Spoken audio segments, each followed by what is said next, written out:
Entonces soy ficticio, soy dibujado, ya bien. Soy la significación de la vida y la muerte y la recreación misma del sentido de la vida y la existencia. Soy Condorito. Oh, disculpen. Estamos jugando acá un juego con unos amigos mientras estamos haciendo la introducción a este primer acercamiento videotelemático, ¿cierto?, con respecto a la asignatura de filosofía en este helado día de mayo.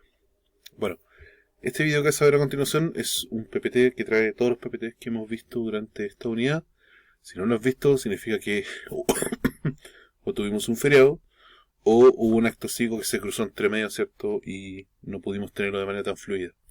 Voy a intentar ser lo más explicativo posible, lo más pausado posible, y cualquier duda, pregunta, consulta que puedas tener, recuerda que siempre me puedes escribir o pillarme en el colegio para preguntarme y poder conversar sobre el tema. Bueno, entonces, era Condorito, ¿no?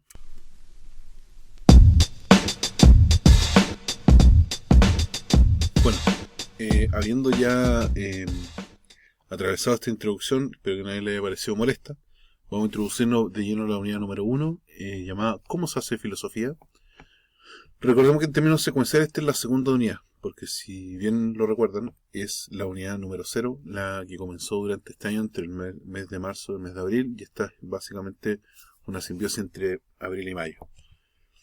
Bueno, de más está decir que este PPT, ¿cierto?, fue hecho por el Departamento de Filosofía, del cual yo pertenezco junto con la profesora Daniela y la profesora Pola, y también está auspiciado, ¿cierto?, por todas las personas que sienten que el diseño gráfico, ¿cierto?, es su pasión. Así que ahí podemos decir nuestros intereses. Bueno, en la primera clase fue introducción a la unidad y básicamente lo que vimos en esa clase fue básicamente dar primero el OA, que siempre es importante decirlo, y a la vez también establecer cuáles son las características de lo que hace ser filosofía. Entonces, de repente nosotros podíamos ver, ¿cierto?, que hacer filosofía,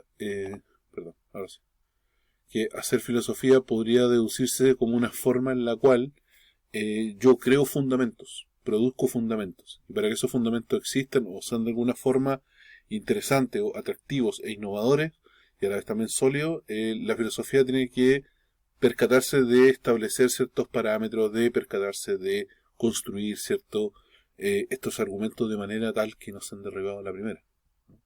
Nadie quiere que lo que él cree, lo que él sostiene con pasión, lo que ustedes sostienen con pasión sea derribado con dos palabras, ¿no?, como el terror de todo pensador.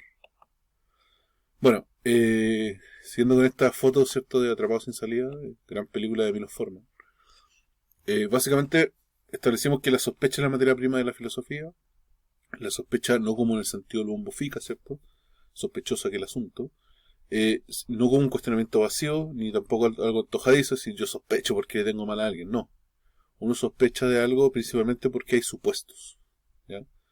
Entonces, básicamente lo que hay dentro de eso es el ejercicio del cuestionamiento, pero del sano cuestionamiento. Por ejemplo, cuando estoy ejerciendo una actividad recurrente en mi existencia, en mi vida, y no la cuestiono, no es sano, en el fondo. Si uno consume demasiada Coca-Cola y no se pregunta por qué estoy haciendo esto, o si me hará bien o me hará mal, uno no está ejerciendo un cuestionamiento o una sospecha sobre lo que uno hace. Lo mismo pasa con el café, el mate, el té, el jugo, la Score, la Monster High o la Red Bull, ¿no? Entonces, bajo este aspecto, la filosofía invita a que no nos tomemos ninguna cosa del mundo como algo natural, no asumamos supuestos de nadie, por tanto, es abandonar todo prejuicio, en definitiva. La sospecha es una actitud básica cuando hay supuestos asumidos como naturales o incluso eternos. La gente es mala porque es mala y siempre seguirá siendo así. La gente siempre buena va a ser siempre buena. No, eso no es así. Y la historia nos ha comprobado que eso no es así. Si no, Severus Snape nunca habrá podido transformarse como persona, ¿no? Vamos con la siguiente. Entonces, veamos un ejemplo. Cada vez que usted me pide ir al baño, yo le digo, depende de ir al baño, no porque yo sea malo, sino depende básicamente de cómo también establecemos la idea de ir al baño, ¿no? ¿Depende de qué? Depende de si va a volver o no. Es decir, yo no doy por sentado que usted va a volver. Esto me pasó porque alguna vez el año 2014, ya se lo he contado a todo el mundo, alguien no volvió, ¿no? Y ahí me inspiré y hice anotación negativa de media página, etc. Porque no doy por sentado que usted va a volver. Porque solo me pidió permiso para ir al baño. Ahora, quizás hay un contrato social, quizás hay un gesto de un gesto de buenas costumbres, ¿cierto? De volver, ¿no? Pero yo no puedo dar por sentado que todo el mundo lo tiene. Eso es lo que tengo que hacer como filósofo, partiendo por esa base. Entonces, la idea del depende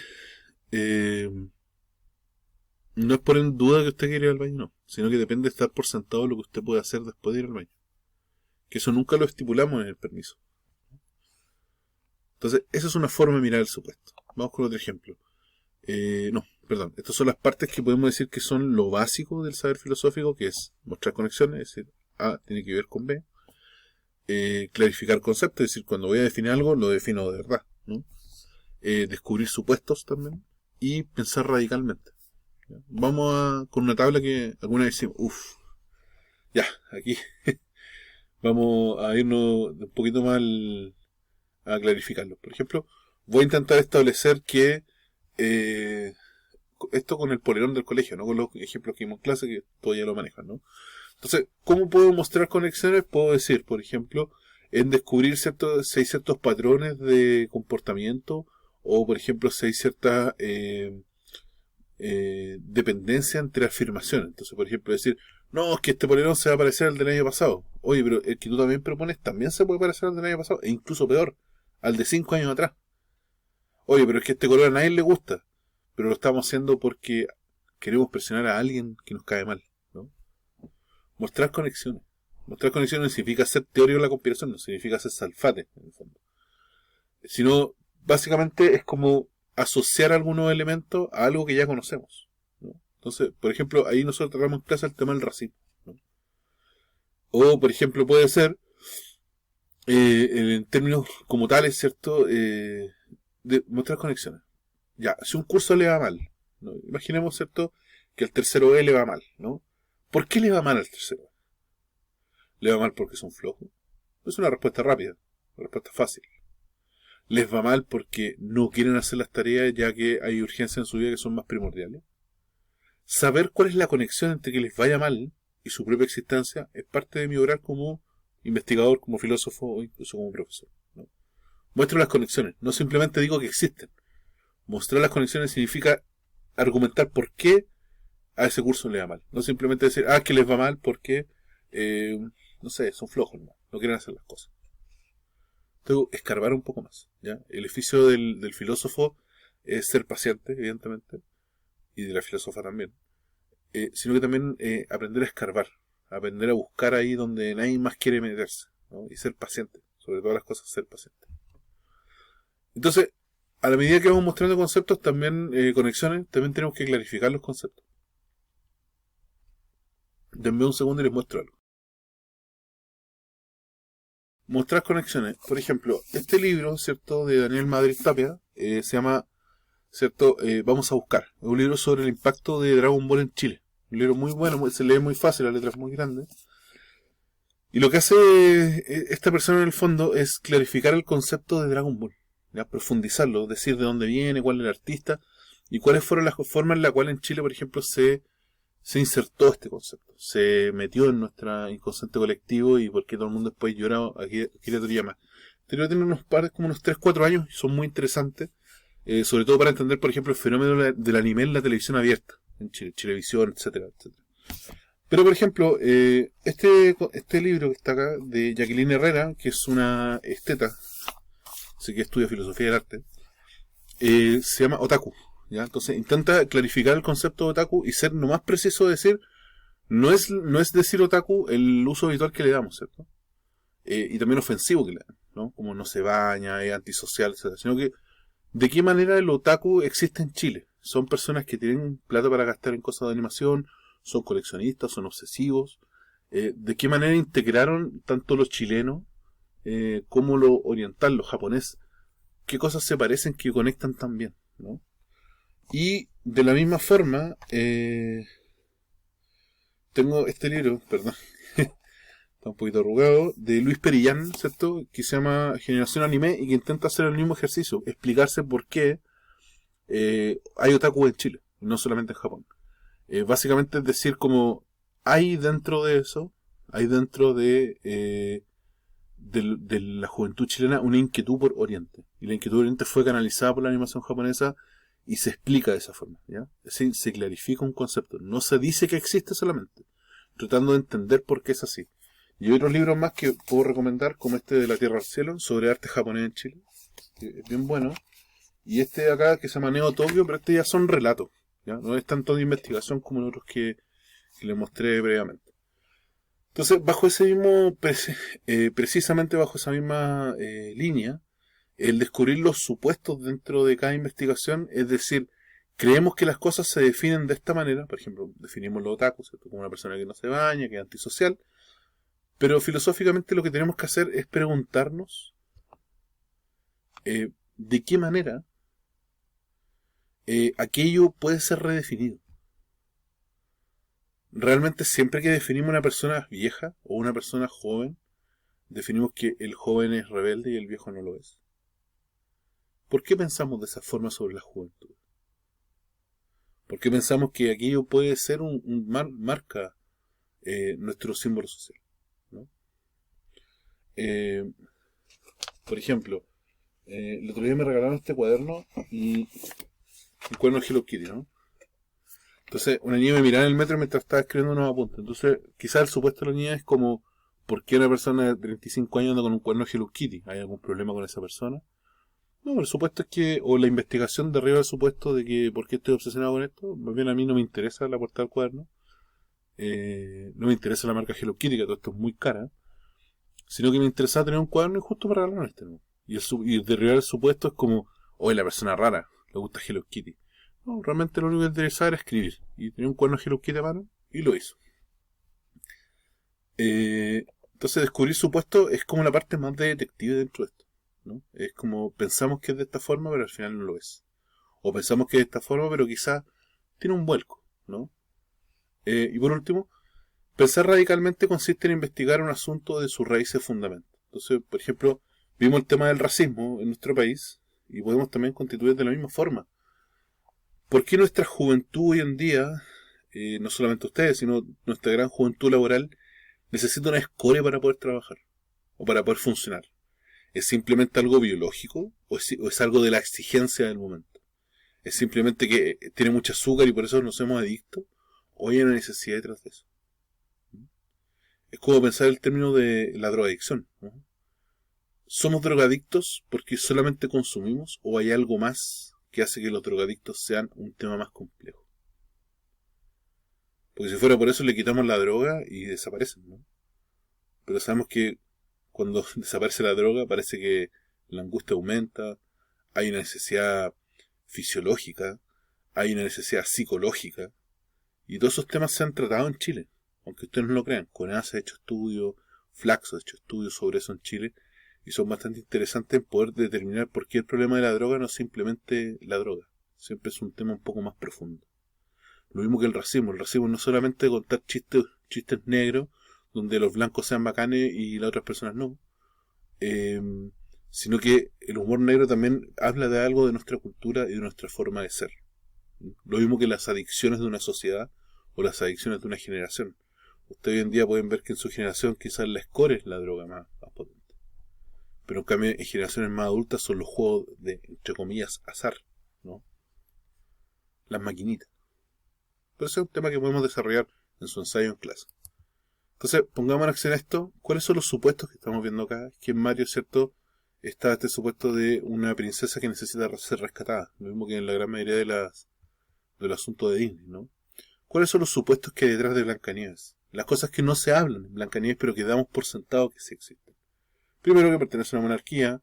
Segundo, que pertenece a una casta especial, de cierto tipo de color de piel, y a la vez también que es una persona muy inocente, ¿no? Porque sabiendo que es perseguida políticamente por la heredera al trono, que a todo esto le habla a un espejo, acepta una manzana de buenas a primeras, sabiendo que el tallo, tal como pueden ver en la foto, está oscuro. Y por último, ¿cierto? ¿Cómo podemos aceptar, ¿cierto?, como un supuesto dentro de una historia que un beso es lo que puede revivir a alguien con catalepsia, ¿no? Sabiendo que existen otros métodos como ya hemos visto en clase, menos invasivo y menos acosador. Recuerden este video, pueden buscarlo como informe especial, Colegios Chile Racismo. Y ahí pueden ver el tema de cuáles son los prejuicios asociados con el color de piel de un muñeco. Y es bien bueno el reportaje, encuentro yo, porque nos habla harto de la profundidad misma de cómo somos como país. Bueno, ya. Te dejo con una pausa. Sé que han sido 15 minutos muy intensos de mostrando cosas y hablando cosas. Así que te dejo con una pausa, quizás con un video intermedio, y nos vemos a la vuelta. Cuídate mucho.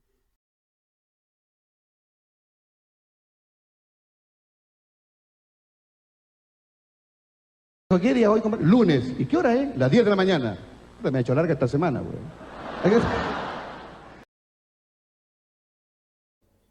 Bueno, hemos vuelto acá a este nuevo segmento con más frío que antes, intentando continuar este tutorial, por así decirlo, preparativo para la prueba, sobre el cual ustedes espero que les sirva de ayuda.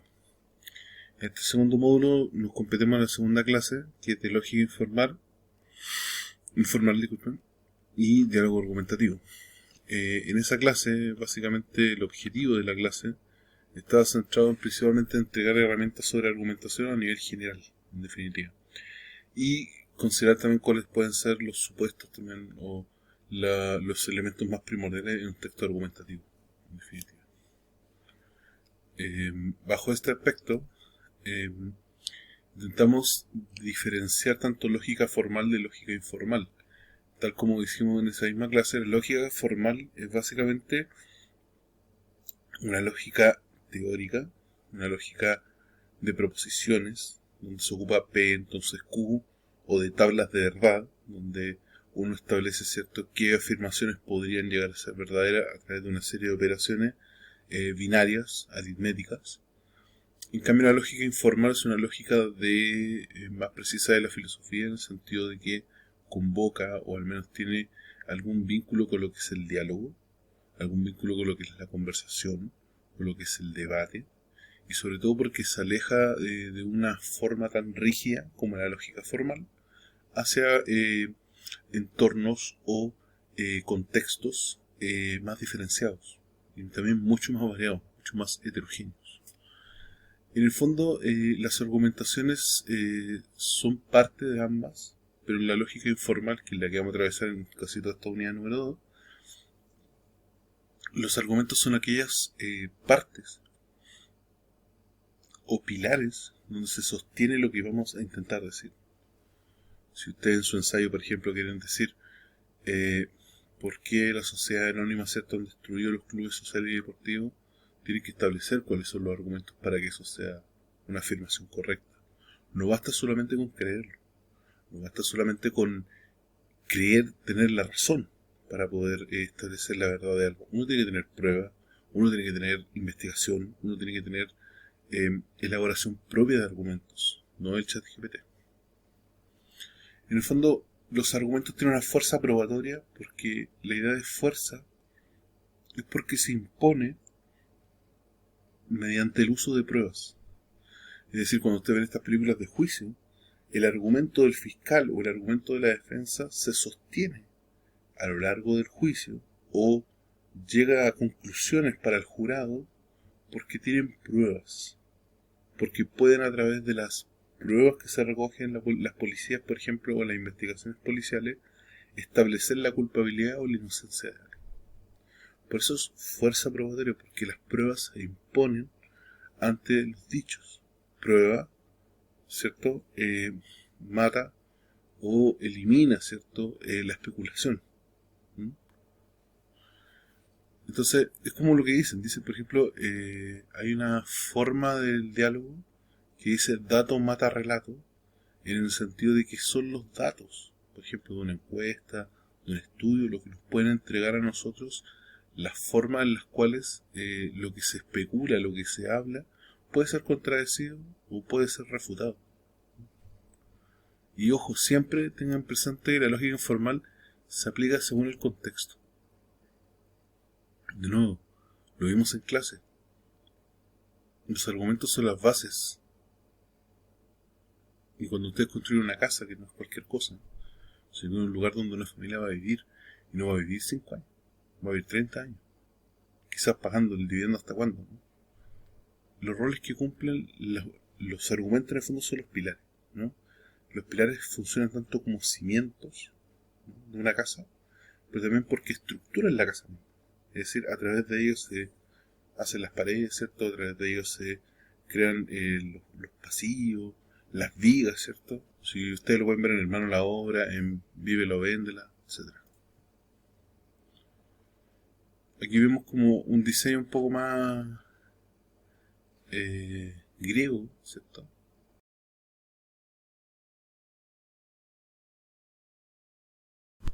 Perdón, tuve que ir a ver por qué estaban peleando los gatos afuera. Pero bueno, mi gata no estaba en la pelea. Estaba recogiendo la apuesta. Entonces, bajo este aspecto, los pilares que vemos en esta representación de una arquitectura griega, que después los jónicos, ¿cierto?, también tienen, o que los romanos también tienen, funcionan como sostener el techo, ¿cierto? Support, ¿eh? Soportar lo que está arriba, ¿no?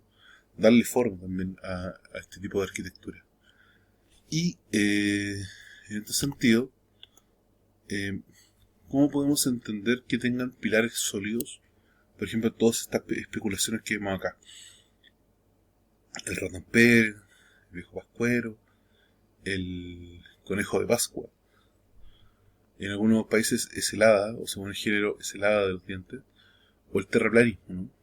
Es decir, el terraplanismo se basa en contradecir algo. No se basa en algo, uno puede decir, positivo, no se basa en algo que podríamos denominar como una teoría propia sobre algo, sino que se basa en la negación, ¿cierto?, de otra teoría. Y a partir de eso inventa cosas, o intenta establecer cosas. Y también no explica muchos de los fenómenos que podemos entender como las estaciones del año, por ejemplo, como por ejemplo los núcleos de la Tierra, o también asuntos como, por ejemplo, por qué en un hemisferio puede haber una estación del año mientras en el otro no. Y no tiene que ver con la distancia del Sol, sino también con la inclinación, ¿cierto?, de la Tierra en diferentes cosas. O también, por ejemplo, la exploración antártica, hoy tan apetecida, ¿cierto?, por potencias, por la cantidad de oro y la cantidad de petróleo. Entonces, de nuevo, perdón, un poco tarde. Entonces, de nuevo, ¿cuáles son los pilares que sostienen estas teorías? ¿O cuáles son los pilares que sostendrían estas afirmaciones? En el caso del viejo pascuero, ¿cierto?, en el caso del ratoncito Pérez, o el caso del conejo de Pascua, uno podría sostener que, si bien son ficticios, son también en parte reales porque obedecen a una costumbre, ¿no? Pero el terraplanismo como tal, como teoría, ya ha sido bastante derribado en el sentido de que sus pilares argumentativos son supuestos. O sea, parten de la idea de que ya existe y uno asume que la Tierra es plana. Es decir, toda teoría que parte del autoconvencimiento de algo, es decir, tú ya tienes que estar dentro de esto para poder darte cuenta, si no eres cualquier cosa, se parte mal en ese sentido. Entonces, ¿dónde voy a usar la lógica informal? ¿Voy a contradecir a mis papás con esto? ¿Voy a poder ganar una discusión sobre cuánto permiso me dan para ir a una fiesta? ¿O voy a obtener un mejor regalo de Navidad sobre esto? Sí, todas las anteriores. Hay que saber usarlas, porque algo tiene la lógica informal es leer el contexto donde se habla. No es lo mismo estar en un tribunal peleando la pensión de alimentos a pedir permiso para una fiesta. No es lo mismo pedir perdón por una mala acción de una persona a, ¿cierto?, empezar a tomar decisiones sobre cuál va a ser la cena de la fiesta de gala en cuarto medio. O hacia qué país del mundo vamos a ir de vacaciones en la gira de estudios. Se vamos a ir a Bucio, se vamos a ir a Pucón, se vamos a ir al Tabito, que nunca es mala opción, bosque con mar. Entonces, en el fondo, los argumentos deben adaptarse según el contexto, ¿no?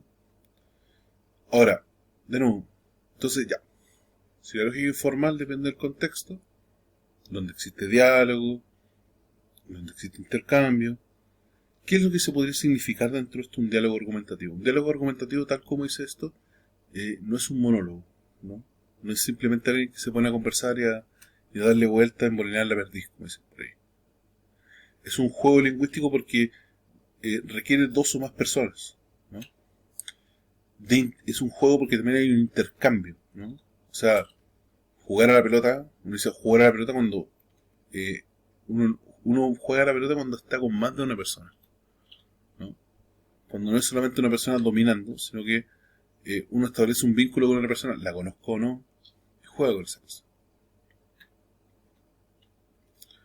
Y lo que más tiene el diálogo argumentativo es que tiene un principio, que se llama principio, no porque haya al comienzo, sino que porque es algo muy importante, como los principios que tienen ustedes, como no copiarse durante una prueba, no ser cierto cagüinero, cagüinera, o cagüinere, no prestarse cierto para malos entendidos, etc., ¿no? El principio cooperativo, en definitiva. El principio cooperativo en el fondo quiere decir que yo estoy discutiendo contigo y sé que quiero llegar a buen puerto. No quiero discutir contigo simplemente para dejarte mal, no quiero discutir contigo simplemente para poder decir que eres una peor persona, sino que quiero discutir contigo porque queremos llegar a un acuerdo sobre algo, ya sea el polerón de cuarto medio, la gira de estudio, o qué vamos a tener en la cena de gala, o qué voy a estudiar, ¿no? Quiero llegar a un punto, quiero llegar a un acuerdo, quiero llegar a algo que nos beneficie mutuamente, y no simplemente, ¿cierto?, ser un round de insultos de ida y vuelta, ¿no?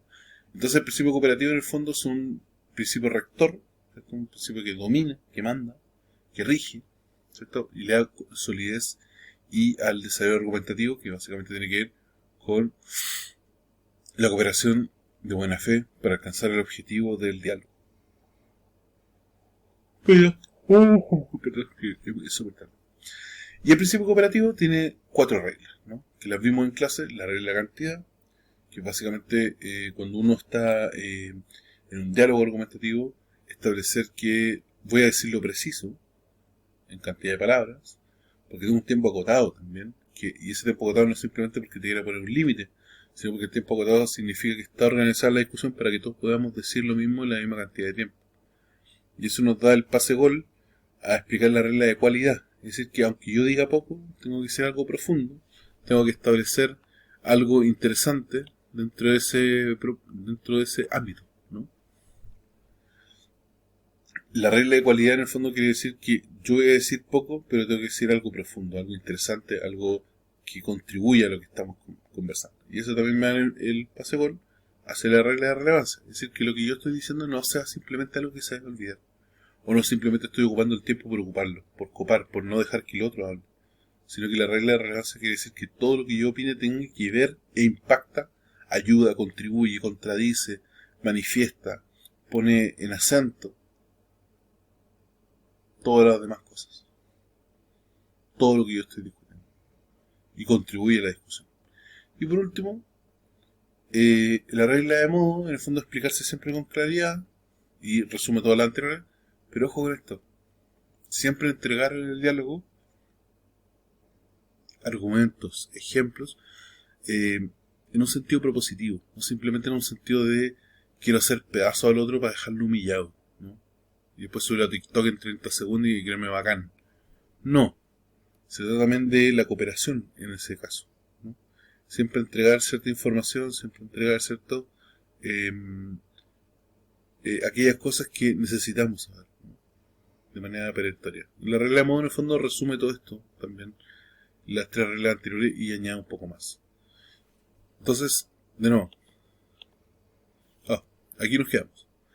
Estos son el principio cooperativo, que ordena todo lo que es la argumentación, y las reglas que son básicamente la rayada de cancha con respecto a que las cosas que debemos tener en cuenta a la hora de escribir o a la hora de establecer un debate.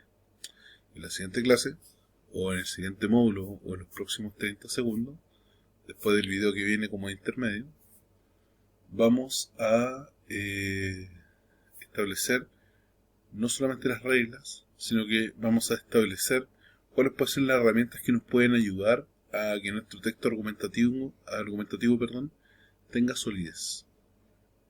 Todas estas cosas tengo que tenerlas más o menos como integradas, ¿no? No leer todo esto, ver todo este video cada vez que quiero escribir, sino que las podemos ir incorporando piano a piano o paso a paso a nuestra propia cotidianidad. Así que nos vemos y que estudies. Yo por mientras me tomaré este tapsi. Salud.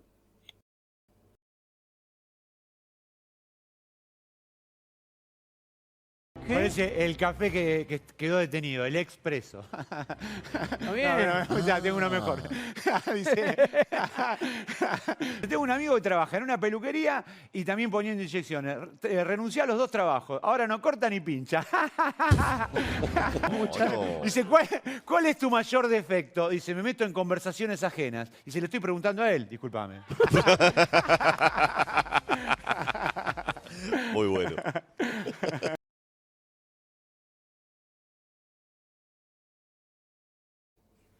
Bueno, sigo acá en el comedor de mi casa, acá transmitiendo desde Puente Alto, y ahora vamos con la tercera parte, que son las herramientas del diálogo argumentativo.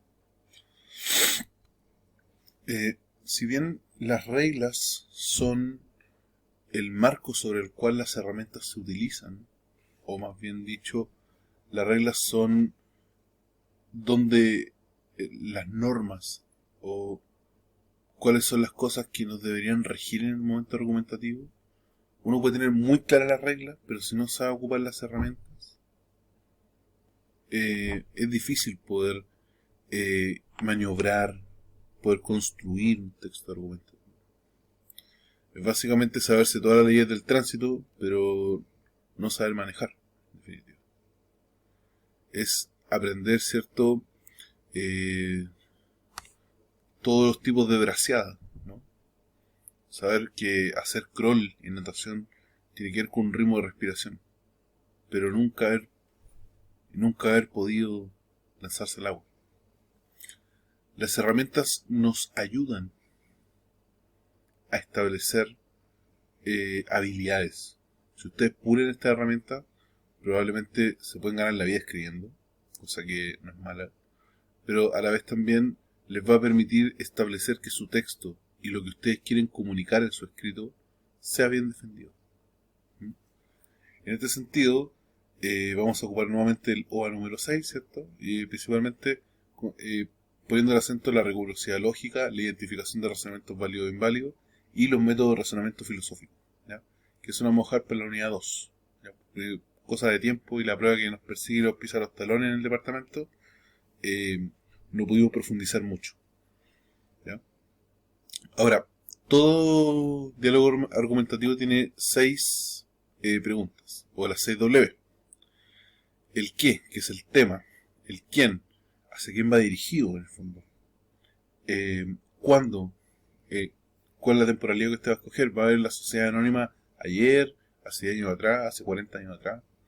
Quiero ver el tema del femicidio. ¿Toda la historia del femicidio? ¿O solamente se quiere enfocar en algunos casos como ahora? ¿O en algunos otros casos más adigentes, como por ejemplo el Tila ¿cierto? O el psicópata de alto hospicio? El cuándo siempre es importante porque le da como un marco temporal preciso, y a la vez el dónde da un marco geográfico preciso del tema. Si lo quiere hacer de Chile, de Estados Unidos, de Australia, de Argentina, ¿dónde quiere hacerlo? ¿No? El por qué siempre es la justificación. ¿Por qué este tema es relevante? Eso tiene que ir en su ensayo, tiene que ir en su escrito.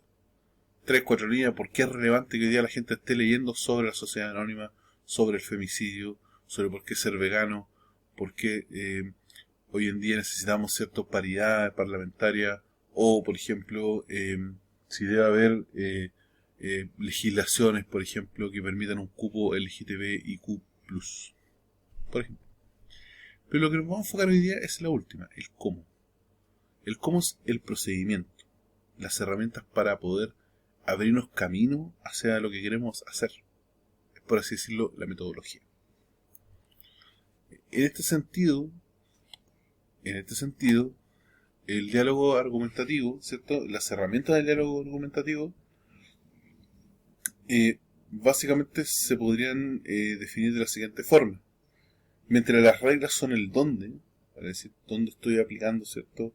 Estas reglas que vimos en la clase pasada, ¿cierto? De cualidad, cantidad, de modo, relevancia. Las herramientas son el cómo proceder, ¿cierto? Lo decíamos previamente. Las herramientas son la forma en las cuales podemos ocupar una más que otra, podemos ocupar la que más nos acomode. En cambio, la regla hay que seguirla, todas son importantes.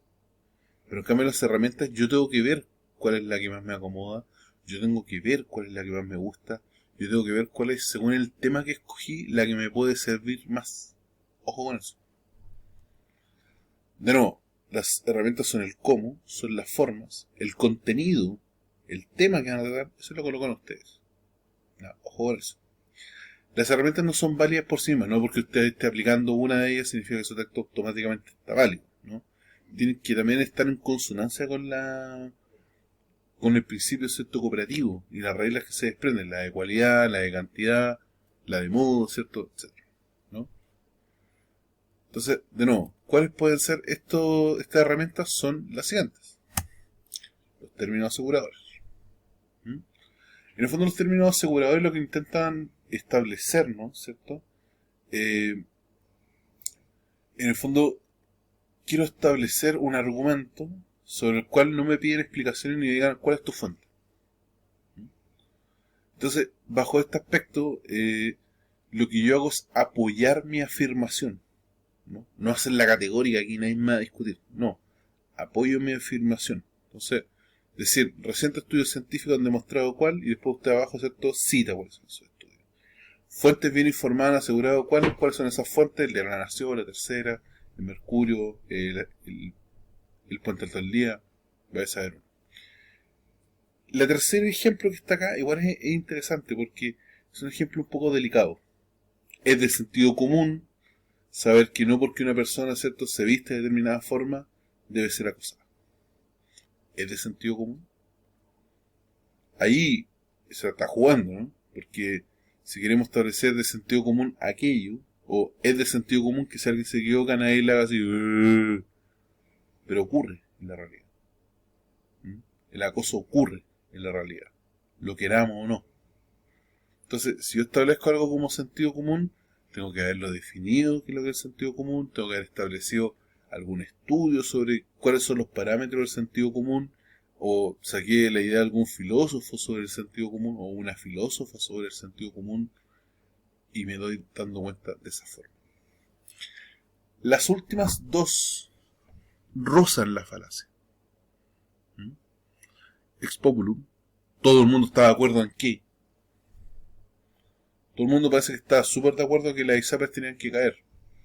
Pero tenemos una legislación reciente que la ayuda a salvarse. Y también la debilita. Es evidente que, ¿según quién? ¿Según quién es esa evidencia? ¿Según lo que tú expusiste? O sea, es evidente que puede ser un párrafo conclusivo, pero si lo coloco al medio, al principio, no me ayuda mucho. No me asegura el texto. Estos términos que acabo de dar, o estos ejemplos de términos aseguradores, pueden ahorrar tiempo, pero no pueden cerrar el diálogo antes de lo debido. Es evidentemente que nadie en el mundo merece ser acosado. Bajo ninguna forma. Pero también tengo que tener las razones. No puede ser que yo sea la última oración de su párrafo. Del último párrafo. Puede estar en el último párrafo, ningún problema. Pero justifique. ¿Por qué tiene que ser de esa forma? Porque nadie merece ser acosado bajo ningún término. Eso es una manera de verlo. De nuevo, son herramientas que pueden ocupar, no están obligados a usarlas todas al mismo tiempo. Usted verá cuando lo usa. Segundo, lo que se llaman los términos protectores. Los términos protectores nos entregan básicamente la profundidad del argumento. O dicho de otra forma, nos entregan a establecer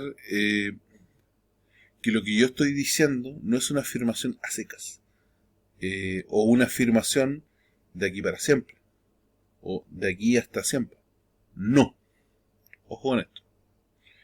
Cuando yo digo probablemente, un ejemplo, probablemente la gente del tercero E, que está en el tercer piso, ¿cierto?, sean unas personas muy pesadas. Cuando yo establezco el probablemente, no estoy diciendo son todos pesados. No, es probable. Es probable que cuando usted me pida permiso de ir al baño, usted pueda volver. Está abierta la posibilidad tanto a la negación como a la afirmación. Algunos, por ejemplo, algunos chilenos son muy odiosos. Algunos me evita la idea de caer en la falacia, por ejemplo, la falacia de generalización apresurada. La mayoría de la gente del tercero B son pesados. Estoy estableciendo que no son todos, que hay un cierto sector que me simpatiza o que no es de alguna forma pesado.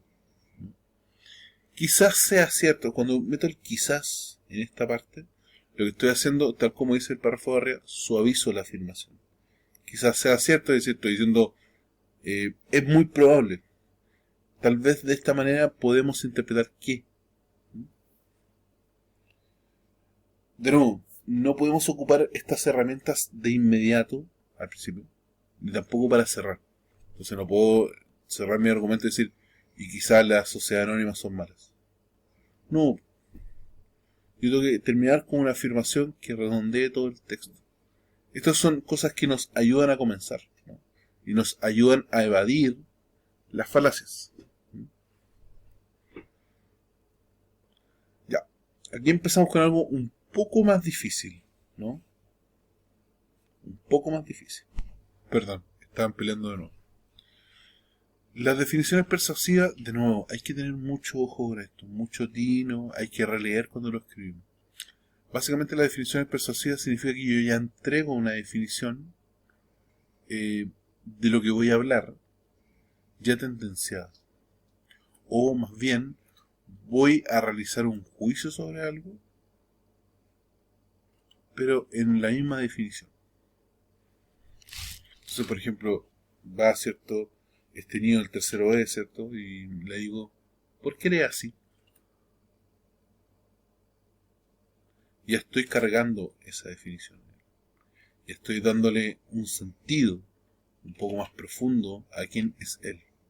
Pero eso es modo de pregunta. Ahora hagámoslo en modo de afirmación. Yo creo que las personas desde el tercero B son personas muy pesadas.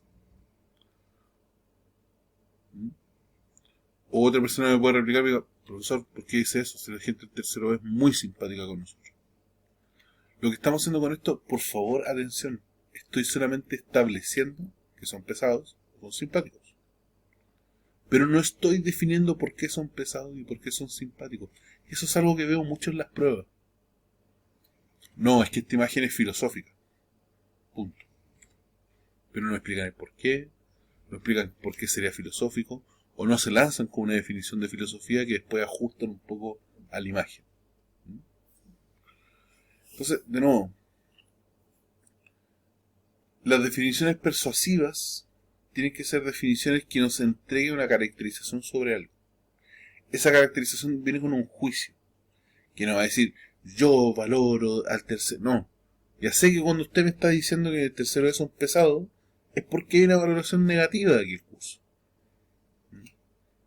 Ya estoy entregando una información que no estoy diciendo de manera tan explícita. Y es que yo ya tengo mi valoración personal. Lo mismo digo si son todos simpáticos, como el tercero H. Por eso hay que tener cuidado. Las definiciones persuasivas tienen que, ojo, primero, lo más importante, ser persuasivas, convencerme. Pero a la vez también definir. Eso es muy importante. Vamos con la siguiente. Ahí. No cambia. Ahí sí. Ya. Ven dos términos sesgados. Ya. El término sesgado es algo que hay que evitar. A toda costa. A toda costa. ¿Por qué? Porque en el fondo se parece un poco al anterior, pero a la vez también son palabras, no frases, no afirmaciones. Palabras que dan una connotación demasiado positiva o una connotación demasiado negativa, ¿no? Cuando nuestros viejos dicen, no, es que los americanos, es porque hay una carga hacia el estadounidense como el representante de nuestro continente. Hay un gesto de admiración, hay un gesto de respeto también. Pero cuando dice, esto es yanqui imperialista, ya, saquemos al imperialista. Esto es yanqui, y uno chispea los dedos. Esto es yanqui. Lo que estoy haciendo de inmediato es valorar negativamente, solamente diciendo un apodo, a las personas de Estados Unidos. Lo mismo cuando decimos, esto es gringo, y uno dice gringo a todo lo extranjero que no habla español, ni portugués. Estoy siendo peyorativo. Nuevamente, se explicita la idea de un prejuicio previo. Lo mismo cuando digo, esto es negro. O, como se decía antiguamente hacia las personas del pueblo mapuche, a estos tiraflechas. Con solamente una palabra, estoy denotando mi racismo, puedo denotar mi clasismo, puedo denotar, ¿cierto?, también mi forma discriminativa de entender la sociedad y los roles que hay en cada sociedad. Y estoy profundamente equivocado, y no sé si es una falacia como tal, pero siempre va a ser una falta de respeto. Y en el diálogo argumentativo hay algo penalizado, es la falta de respeto. Dame un segundo que se me va a cortar la grabadora y ya vuelvo de inmediato.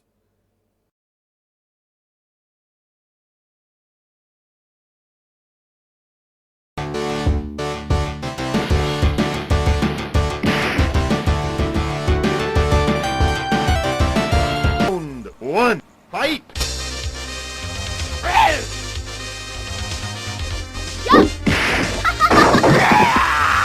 You lose. Perfect. Ya, ahora sí, volvimos.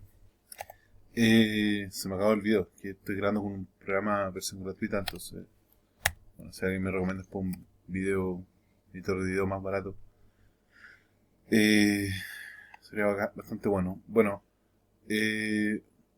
continuamos, ¿no? Los términos sesgados son herramientas que en el fondo es una pista que hay que evitar, ¿no? Las connotaciones de una palabra varían en función de la persona que las dice y la persona de quien se habla, ¿no? Hay un video muy bueno donde hay un mexicano que está fuera de una disco gringa, ¿no?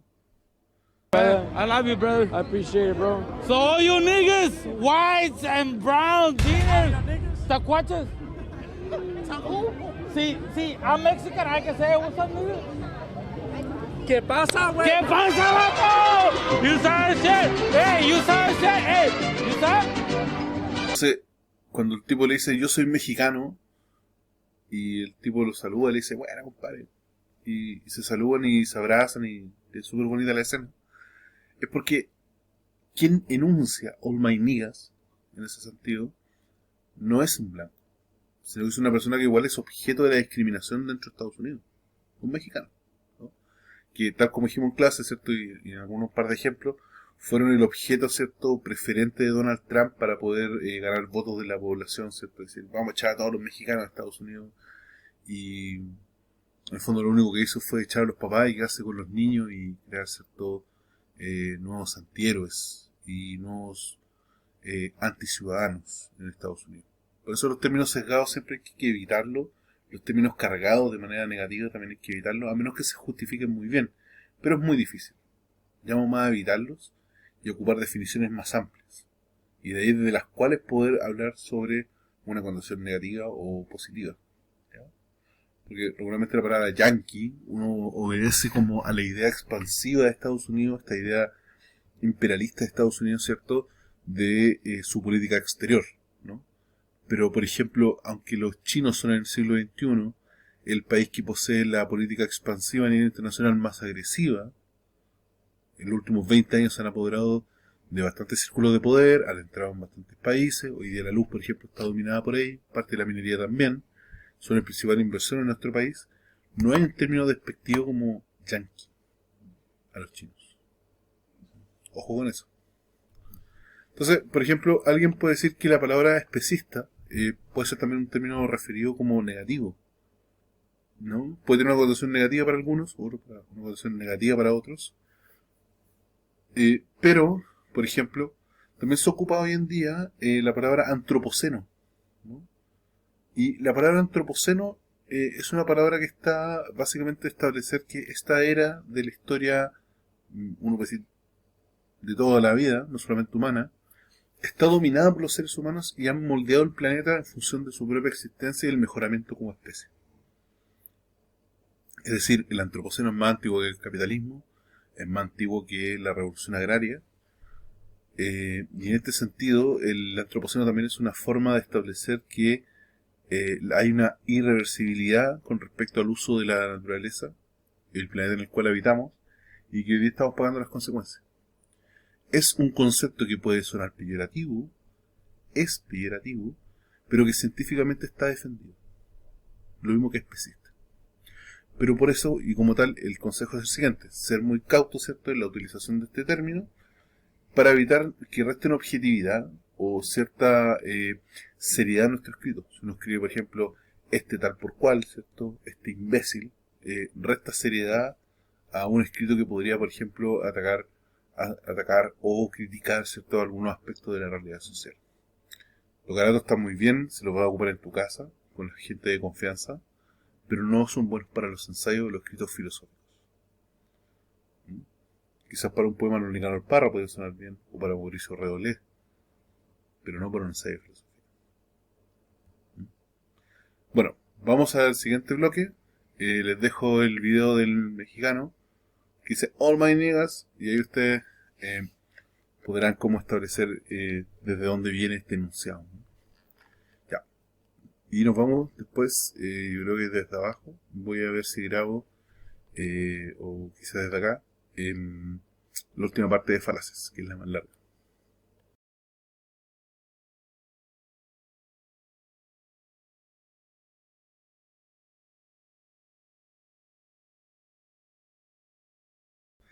Las falacias argumentativas son errores de argumentación. Y eso no hay por dónde no decirlo. Pero más que un error en una argumentación, yo creo que las falacias tienen que ver con algo bastante negativo con respecto a cómo nosotros procedemos, ¿no? En una argumentación, una falacia no es simplemente como una zancadilla, no es simplemente como un tropiezo. Es algo que puede envenenar nuestra argumentación. Es algo que puede hacer que una persona pierda totalmente el interés en lo que tú estás diciendo. Y ustedes lo pueden ver. Ustedes, por ejemplo, ¿cuántas cosas ven al día que retienen su atención? ¿Cuántos textos leen al día que pueden retener su atención? De repente ustedes ven un video y no les gusta algo y, ¿cierto?, hacen así. Cambian el video. Para el lado, para allá, para acá. Me gusta, denunciar. O sea, las falacias hacen eso con un texto argumentativo. Uno le dedica el tiempo al texto, lo está leyendo y pide una falacia y dice, oh, no, sigo más con esto. ¿Qué es lo que me pasa a mí con los terraplanistas? Veo una falacia y aparte en el verme, swap para el lado.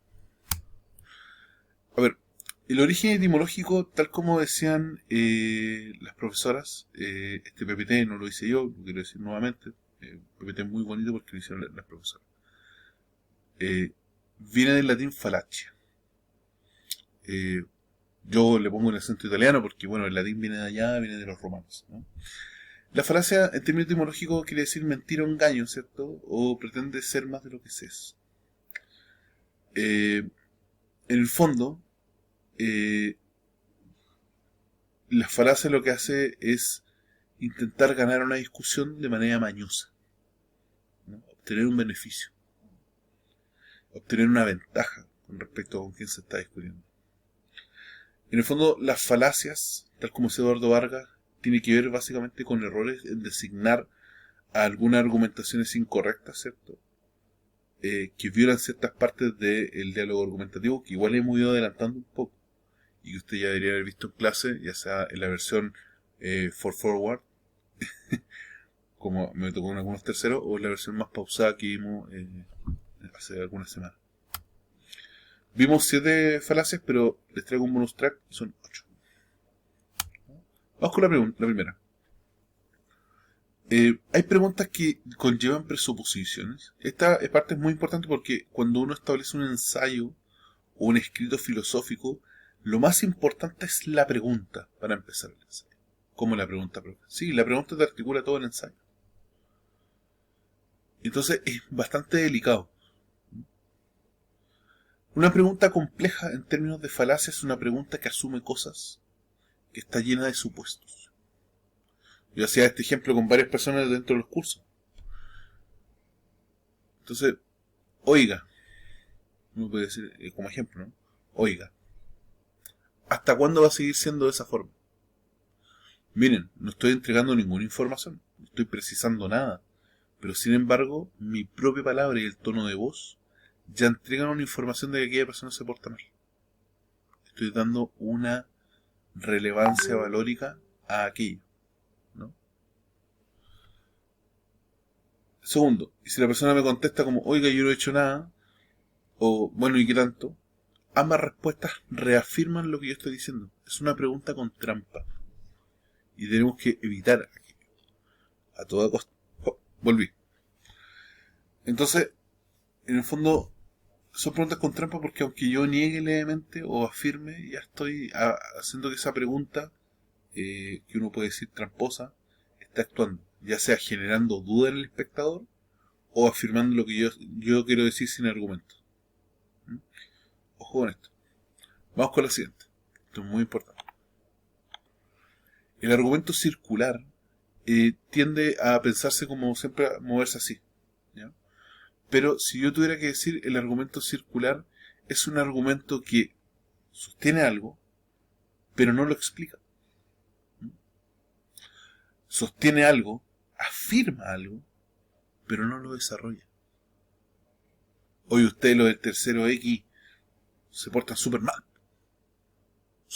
Son un curso desordenado el tercero X. ¿Y por qué es desordenado? Porque no son ordenados. Porque no se portan bien. Si se fijan, estoy tratando de definir algo y me doy vuelta en lo mismo. No, es que ese curso es de cristal. Oye, ¿por qué dice eso del tercero T es de cristal? No, que son como delicaditos. Pero no me está entregando esa persona la información de por qué les dice de esa manera. Está ocupando una caracterización bastante arbitraria. Y tercero, no me explica por qué habría que tratarlos de esa forma tampoco. Me doy vuelta en lo mismo. No es que son como frágiles, por eso son de cristal. Son medio delicaditos. Pero no explica el contexto, no explica la raíz. Se hace, disculpen mi falta de vocabulario, se hace Larry con explicarnos el porqué de esa definición. En el fondo, ni siquiera alcanza, esto debería ser comillas, argumento. Es retorcerse sobre lo mismo todo el tiempo. También, argumento ad ignorantiam. Esto es muy interesante porque en el fondo algo no es verdadero porque no se haya probado. Disculpen, me voy a tomar esta taza de café porque esta taza de café nadie ha podido probar, ¿cierto? Que cura, por ejemplo, toda la enfermedad y alarga la vida a 50 años. Oiga, pero es que nadie lo ha probado. Bueno, por lo mismo. No puedo hacer esa afirmación. Tampoco puedo afirmar lo contrario porque no se ha probado. Pero ese vacío no explica que uno vaya a afirmar algo. No porque hay una prueba concreta de que existan los extraterrestres en el fondo, significa que existen. Probablemente las formas de vida de otros planetas tienen otras maneras, no están basadas en el carbono, ese tipo de cosas. Y es probable que tenga una tabla periódica mucho más compleja o mucho más reducida. Uno no lo sabe. O el debate, ¿cierto?, de los filósofos de los años 20. ¿Existe Dios o no existe Dios? O más bien el debate sobre la omnipotencia de Dios durante la Edad Media. Y es una especulación, porque no se sabía, ¿no? Si Dios es tan perfecto, ¿por qué creó criaturas imperfectas como nosotros? ¿Por qué nos dio el libre albedrío? No sabemos, se especula. Y la especulación nunca es argumento. Es solamente eso, especulación. Argumento ex populi, o también denominado argumento de la falacia, ¿cierto?, de el reemplazo. Entonces, mandamos, ¿cierto?, a este niño, ¿cierto?, del tercero H, y dice, todo el tercero H se opone a todo lo que diga el centro de alumnos. Chutas, dicen, oye, el curso bien organizado. Y los delegados van y le preguntan, ¿cierto?, a Pedro, Juan y Diego y a Lento Rodríguez, ¿cierto?, del tercero H, si opinan eso. No pasa nada. Yo intento disfrazar, esto es lo que hace el argumento ex populo, intento disfrazar mi propia opinión como si fuera la opinión de un grupo X. Yo intento establecer mis juicios en base a decir, no, es que los chilenos son así. Entonces, por eso las encuestas son tan criticadas en Chile. Ahora, no se le dice falacia, se le dice, parece que tu metodología está un poco rara. Y se va a estudiar antropología, sociología, trabajo social, eso es vital. ¿Por qué? Porque, por ejemplo, la encuesta Academ se realiza fuera de 5 estaciones de metro.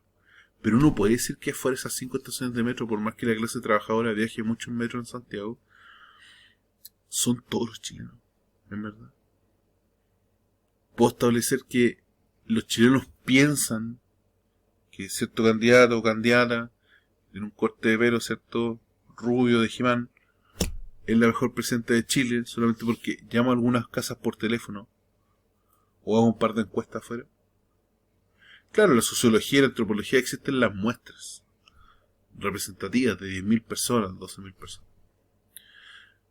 Pero a la vez también, cuando se les pregunta en estas encuestas de opinión a la gente, ¿necesitamos un Bukele en Chile? ¿Es realmente todo el sentir nacional decir que necesitamos todo un Bukele en Chile? ¿O simplemente estoy intentando hacerme el choro, hacerme el bacán, porque viene la elección? No lo sé. De nuevo, el argumento ex populo escondo detrás de una encuesta o detrás de la opinión de un grupo mis propios prejuicios. Lo disfrazo como si fuera una opinión colectiva, pero sin embargo es mío propio, individual. Ya, el argumento que todo el mundo le encanta este nombre. Post hoc ergo propter hoc. Que significa después de, luego a causa de. ¿No? Yo hasta el día de hoy, todos los años no ocupo calzoncillo amarillo. Porque quiero ser millonario. Y adivinen, sigo siendo profesor, no me convertí en Elon Musk, ¿no? Evadiendo impuestos y mandando gente al espacio. ¿Por qué? Porque no el argumento post hoc ergo propter hoc o el argumento de la causalidad quiere decir que no porque algo suceda significa que es meritorio de eso.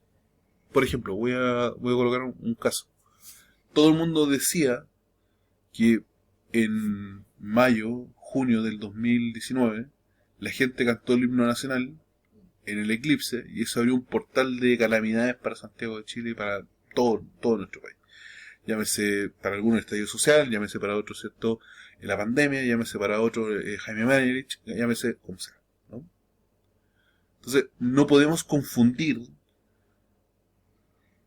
que porque alguien se puso a cantar la canción nacional y aplaudió un eclipse, significa que vinieron todas esas calamidades que tienen que ver con otros procesos globales, tienen que ver con unos procesos políticos nacionales, no simplemente porque alguien, no sé, comió 12 uvas en el año nuevo, o salió a dar la vuelta a la esquina con unas maletas, o ocupó ropa interior, cierto, amarilla. No tiene que ver con eso. Porque en Chile tenemos un sesgo bien así interesante. Cuando yo llevo mi cábala, yo siempre ando con una foto, cuando yo llevo mi cábala y no ocurre, no le echo la culpa a la cábala. Pero cuando ocurre, uy, que la celebro, uy, que la difundo, uy, que me saco fotos, ¿no? Hay que tener cuidado con eso, ¿ya? Esta falacia es más conocida como la falacia de la correlación. Argumento de autoridad, este es el más fácil. Entonces yo digo, para la pandemia, ¿cierto?, todo lo que decía el Ministerio de Educación era cierto. Incluso lavar con cloro hasta el tarro jurelo uno lo lava con cloro. Se limpia las zapatillas con una alfombra con cloro. Le echamos Higienix a lo que se movía en la casa y a todo lo que entraba. Guardamos nuestra ropa en unas bolsas de basura, ¿cierto?, cuando veníamos de afuera, así como si fueran radioactivas. Pero ya sabemos que eso no ayudaba mucho porque realmente el virus se transmitía de manera viral. No a través de la ropa, no a través de las hojas de papel, no a través de un sinfín de cosas. Pero le creímos porque era el Ministerio de Salud. Hoy ya nos reímos de eso, pero en el año 2020 esta cuestión era dramática y había que ser disciplinado, ¿no? Entonces, de nuevo, si lo dice una autoridad debe ser verdad. O sea, por ejemplo, el SESMA en Chile toma relevancia porque en los años 90 las mallas caseras estaban completamente desreguladas en el centro de Santiago y había un brote de colitis cada 2 cuadras. Entonces, entre el 93 y el 95, ¿cierto? Algunas personas clausuraron muchos locales porque ocupaban los huevos no pasteurizados. Entonces, ahí el Ministerio de Educación hizo una campaña contra la salmonela, después una campaña contra la anta. ¿Y por qué uno obedece? Porque en el fondo es la autoridad más competente en ese ramo. Lo mismo que pasaba con el COVID. Pero ¿qué sucede si yo quiero establecer y decir, cállate, porque lo dice el Ministerio de Salud? Porque es malo para nuestra salud que tú sigas hablando. Caigo en una falacia nuevamente, porque en el fondo estoy ocupando una autoridad para poder disfrazar una orden mía. O peor, o al revés. Yo me esgrimo como autoridad para poder imponerme con mis aseveraciones, no sé si argumentos, frente a los tuyos. Se me va a cortar, pero vuelvo un ratito. Chiquitito. Ya, me pillaron. Se me apagó el computador. Bueno, cosas que pasan. Bueno, resumir el argumento de autoridad nuevamente, para que quede más claro, es intento defender mi opinión. De nuevo, una opinión, una especulación, sin presentar pruebas, y la hago pasar como que es de una autoridad. Es decir, ocupo el lugar de la autoridad como un argumento, pero no porque la autoridad diga eso, sino que intento establecer una posición de altura que no existe. Ocupo una autoridad para poder fortalecer mi argumento. O yo a mí mismo me doy la autoridad suficiente para establecer que lo que yo digo es un argumento válido. Funcionan esos dos sentidos.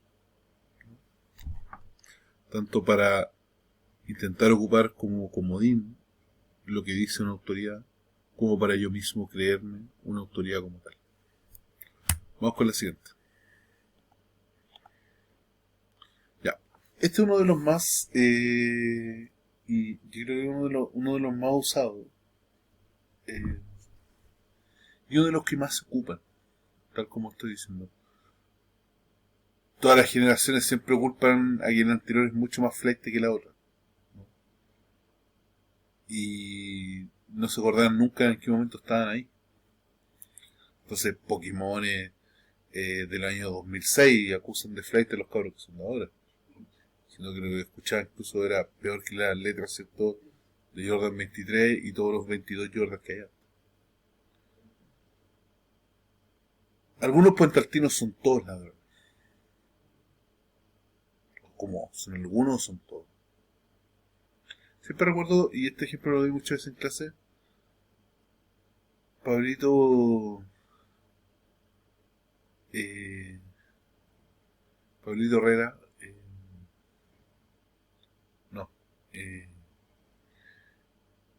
me recuerdo siempre que un locutor de la radio Pudahuel dijo, oh, este perro que es desobediente, o este perro que es flight, debe ser de Puente Alto. Claro, porque lo que hace en el fondo es como generalizar de manera apurada sobre establecer un estereotipo sobre algo. Yo ya contesto quizás en clase, quizás voy a aburrir nuevamente con este ejemplo. Y uno está en Chiloé, y en Chiloé uno nunca dice que viene de Santiago, uno tiene que decir de la comuna que viene, o del pueblo que viene. ¿Y dónde viene usted? Me dijeron a mí, y yo contesté con toda honestidad, yo soy de Puente Alto, del High Bridge, ¿cómo te carajo? Y la señora me dice, usted viene del lugar donde matan todos los días a una persona. Chuta, y pensé que no pensé nada que estaba viendo en Nueva York, yo pensé que era Puente Alto, ¿no? Pero es porque los medios de comunicación a veces son proclives a crear esta imagen, como de un Puente Alto como si fuera el Far West o el lejano oeste, ¿no? En el fondo es una proposición que intenta ser universal, y su mismo nombre lo dice. Es apresurada porque no conozco a todas las personas, y sin embargo las meto a todas en el mismo saco. Entonces, de nuevo, cuando la gente en Chile dice, hay que echar a todos los inmigrantes. Oye, amigo, los inmigrantes en Chile han traído plata para el PIB, que son así, pero increíblemente no podrían haber producido por nosotros mismos. Ellos toman empleos que nosotros no queremos, muchas veces como chilenos. Y sin embargo lo hacen. Pero no, es una especulación que intento pasar como argumento, pero es porque estoy apurado y no me da el cuero poder establecer y decir, este grupo de personas estar igual. No, estoy apurado y digo, bueno, y así no. Todos los partidos son todos delincuentes. Oiga, ¿tiene pruebas sobre eso? Oiga, no tengo pruebas, pero sí lo creo que es. Y fue porque fui a una feria el día domingo. Así como lo que hace Pablo Herrera, ¿cierto? En la radio Bio Bio, al decir que todos los haitianos, ¿cierto? Tenían la escoba ahí en La Vega porque están haciendo sus productos. Tuvo que venir el caballero, que cada vez que uno lo ve en la tele dice, chuta, soy las paltas de no. Este caballero que es representante de los veguinos, a decir, amigo, siempre en La Vega, en la Riera del Río Mapocho, la gente ha comido. Y ha comido lo que puede. Desde pescado ahumado, ¿cierto? Con agua, hasta hoy día, ¿cierto? Que hacen este pollo broster. La gente del Perú, ¿no? Les queda muy bueno. Sin embargo, no lo recomiendo si es la primera vez que lo como. Pero bueno. La generalización apresurada en el fondo es disfrazar un argumento como si fuera un argumento que todos compartimos y fuera algo básicamente apresurado, ¿no? Sin estudios claves, sin ningún asunto, intento englobar toda una comunidad en base a ciertos arquetipos, en base a ciertos elementos discriminados. Ya, y el último, argumento ad baculum, ¿no?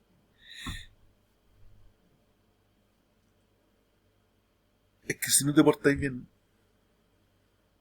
estoy especulando, si no te portas bien, no tienes PlayStation 6, no sé en cuál va a ir ahora. Es que si no votan por tal candidato, no va a venir la inversión extranjera, nos vamos a estancar como economía, vamos a caer en la pobreza de nuevo.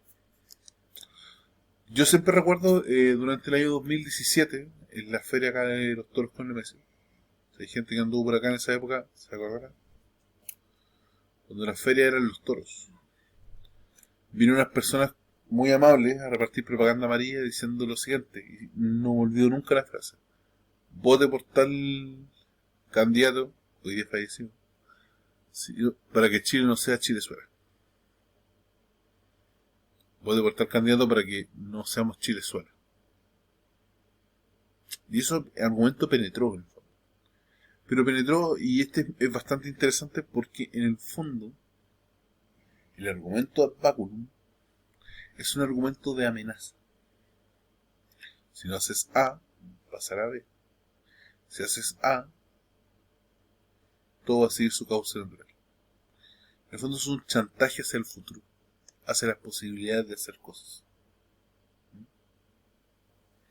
Y que sabe que si no se cae le va a ir pésimo en la prueba. ¿Hay alguna correlación con eso? Probablemente lo haya, pero no sé qué tan alta es. Es que si usted no entra a clase y se queda todos los domingos, o todos los jueves, o todos los miércoles, jugando play en la casa, significa que usted va a repetir de curso. Eso es argumento ad baculum. Así que tengan presente eso. Y nuevamente, ¿cierto? Resumir, ¿cierto? Que las falacias son un error argumentativo, ¿cierto? Y violan uno o más de las reglas o de los principios de la argumentación. Las falacias más comunes son las que vimos, ¿cierto? Preguntas complejas. Pero eso son las 4:30, perdón. Preguntas complejas, argumento circular, argumento ad ignorantium, argumento ex populo, argumento post hoc ergo propter hoc, más conocido como el de la correlación, argumento de autoridad, generalización apresurada y argumento ad baculum. Y a la vez también reconocer este tipo de falacias nos ayuda a identificar, ¿cierto? Y evaluar la calidad de la construcción argumentativa. Eso vamos a hacer cuando leamos un ensayo. Es nuestra responsabilidad considerar el contexto de intención del emisor, es decir, de dónde está hablando, tal como vimos en el video de los mexicanos y de los afrodescendientes, para analizar igualmente las problemáticas contingentes para nuestra sociedad y también de su solidez argumentativa. Así que hasta aquí nomás llegamos en el video, espero que les sea de utilidad. Dejen abajo en la caja de comentarios todos los comentarios y las preguntas que tengan para poder ir contestándolas de mejor forma y que les vaya muy bien en la prueba. Gracias por venir. Bye bye.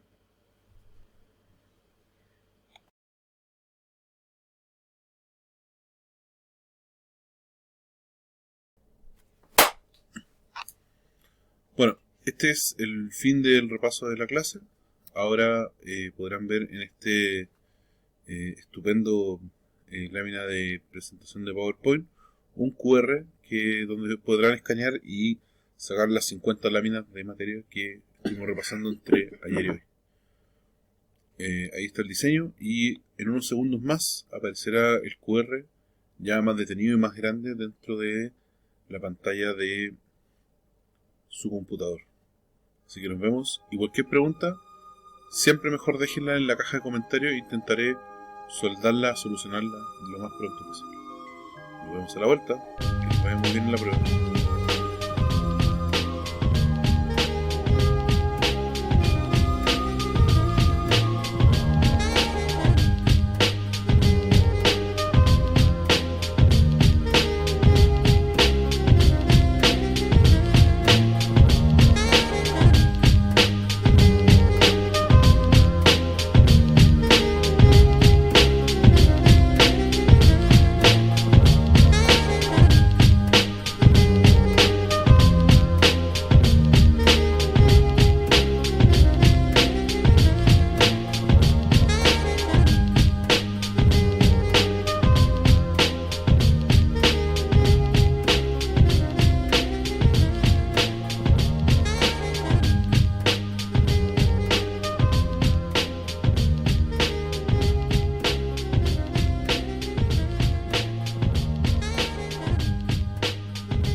Hola, si llegaste a esta parte del video significa que eres una persona que tuvo la paciencia necesaria y también la habilidad para poder llegar hasta acá.